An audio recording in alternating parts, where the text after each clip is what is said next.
All right, so we're moving on to part 2 where we're going to talk about tangent and then do some actual examples.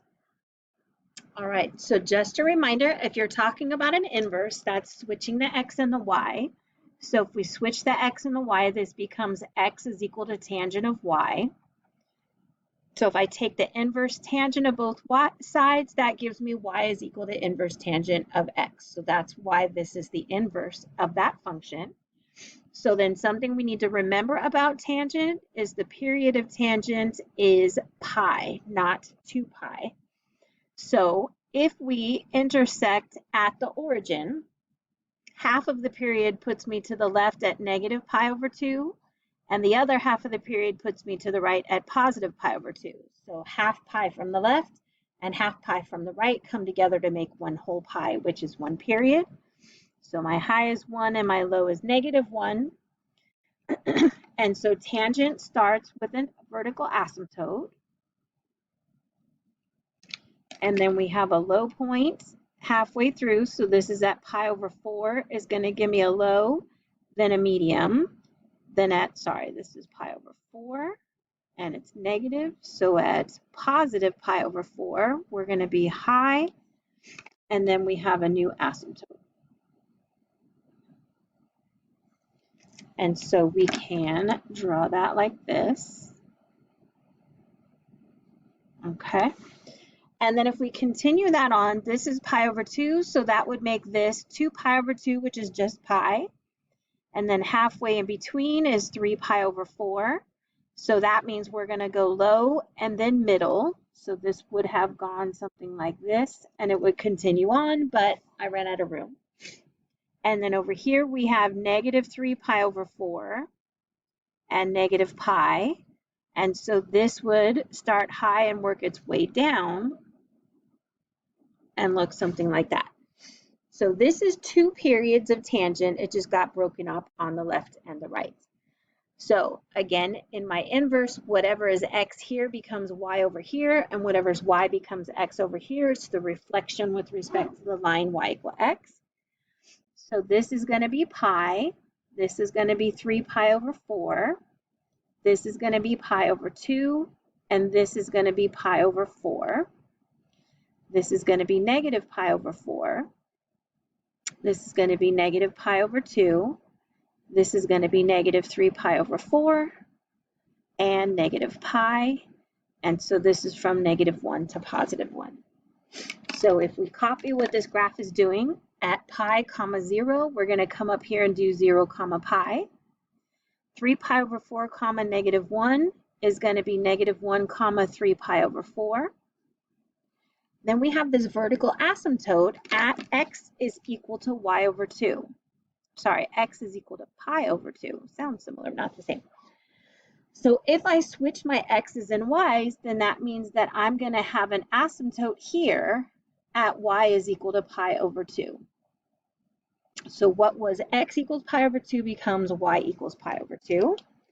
Then if I continue forward, pi over 4 comma 1 becomes 1 comma pi over 4. And then we hit the origin at 0, 0.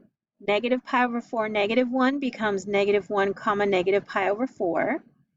And then again, this is an asymptote at x is equal to negative pi over 2. So if I switch the x and the y, that becomes an asymptote that's horizontal at y is equal to negative pi over 2. It's a little bit off the screen, but we'll fix it, it'll be fine. All right, so then I have a point at negative 3 pi over 4 comma 1, so that's going to be at 1 comma negative 3 pi over 4. And another point at negative pi 0, so 0 negative pi. So if we come over here, missed it, but just make the dot bigger. So this is going to look something like this. And then this is going to look something like this. Okay. So again, it's a reflection. If I took the paper and I folded it along the line y equal x, we would get this graph here. And so remember, one of the key things that I told you is you want the function to be continuous. So I don't want to pick a section, like for example, we said quadrant 1 is from 0 to pi over 2. So we know we have to pick quadrant 1. So we know we have to pick this from 0 to pi over 2.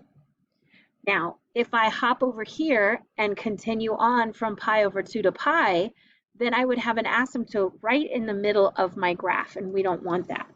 So then this is pi, this is 3 pi over 2, and this is 2 pi. And remember, if we go backwards, we just call this negative pi over 2.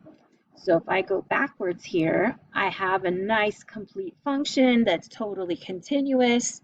So that means if I only use this function, this part of the function here, then when I take the inverse, I'm going to also have a function, and my calculator is going to know what to do. And so you see that that goes from negative pi over 2 to positive pi over 2. So this is one of those situations where that little trick I taught you, where you cross out the one that has the same letter, it doesn't work, because my first quadrant, I'm going to keep it. My third quadrant, I cross it out, and I crossed out the one with the t.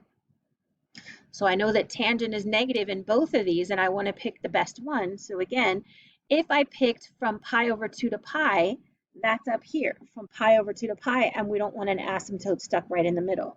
So instead, I went backwards and said, I'm going to pick from 0 to pi over 2, and also from 0 to negative pi over 2. And so we are going to come together and say, if I have the tangent of theta with a capital T equal to y, then that means that negative pi over 2 is less than or equal to theta is less than or equal to pi over 2, which means that negative 90 degrees is less than or equal to theta is less than or equal to 90 degrees. And that tangent of theta with a capital T is defined in quadrants 1 and quadrant 4.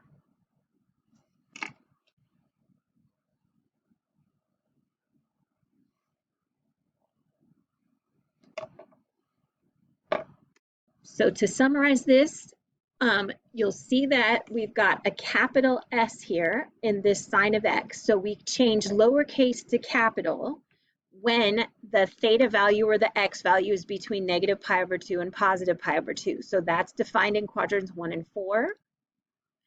And then for cosine to turn into capital C, then we're restricting theta between 0 and pi. So that's quadrants 1 and 2. And for tangent to become capital T tangent, we're going to restrict it from negative pi over 2 less than or equal to theta less than or equal to pi over 2, meaning we want to stick with quadrants 1 and 4. So this was the big idea that I wanted you to understand of this lesson, is these principal values are recognized by the capital letter, and it restricts the domain so that theta can only be in certain quadrants. Let's put these ideas to practice. So you're going to notice that this is a capital C cosine. And anytime we're asking about an inverse function, we're looking for a theta value. So this is really saying cosine of theta is equal to -1. So we're saying what value of theta makes the cosine of theta equal to -1. So with that capital C, we should understand that we are only going to be in quadrant 1 or quadrant 2. So remember, if all students take calculus, we have to eliminate the third, and we eliminate the other quadrant that has a C in it. So we only have quadrant 1 and quadrant 2 available to us. And if I put this over 1, for this to exist, it can't be in a triangle because my hypotenuse can't be the same length as my leg. So this is actually going to be a unit circle question. So if I look at my unit circle, this point is going to be at 1, 0. This point is at 0, 1. And this point is at -1, 0.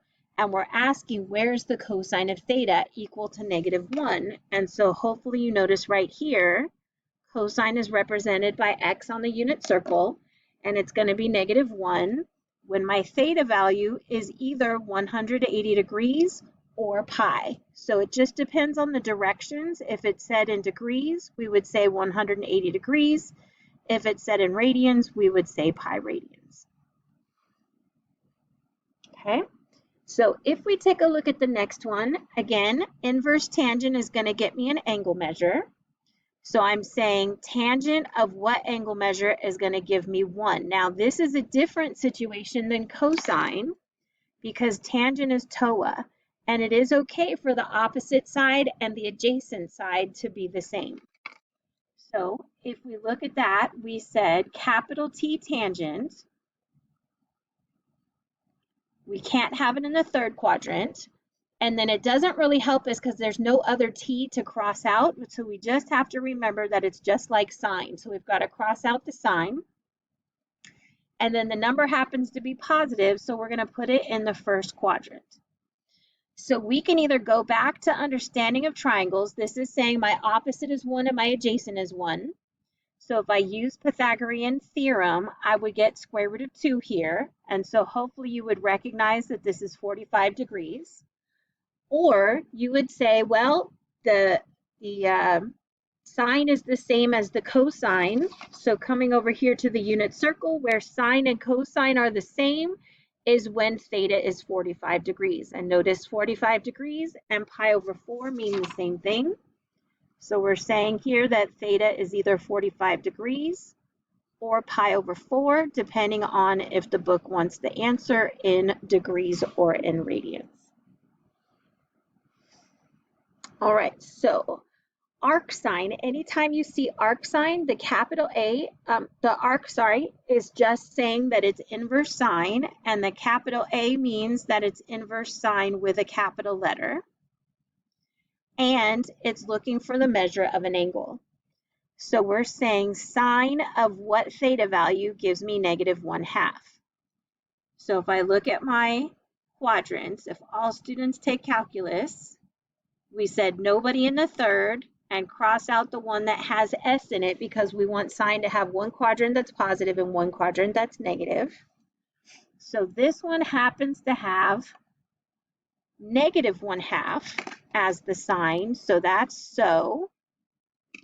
So either you remember your 30, 60, 90 triangle where your opposite is -1 and your hypotenuse is 2. So the Pythagorean theorem would get us a side of root 3 here. And we would recognize that this is 30 degrees, but it's 30 degrees going clockwise. So remember that 30 degrees clockwise is the same as -30 degrees in general. So I'm assuming here theta is going to be -30 degrees, which is the same as -pi over 6. Now, let's say that you wanted to use the unit circle instead. What the unit circle is going to do is say where in the second quadrant is sine -1/2. So that's right here. This y value is -1/2 at theta is equal to 330 degrees. So that's telling me that this angle here is 330 degrees. But remember from our notes that sine had to be between -90 and +90. So 330 degrees is never something my calculator is going to give me for inverse sine. So if I let this be my reference angle, then I would say 330 plus the reference angle gives me 360. So the reference angle is 30 degrees, and we're going clockwise instead of counterclockwise. So that means theta is -30 or -pi over 6. So I'm going to pause this here. There are 2 more examples that I want to go over, so that's going to be done in part 3.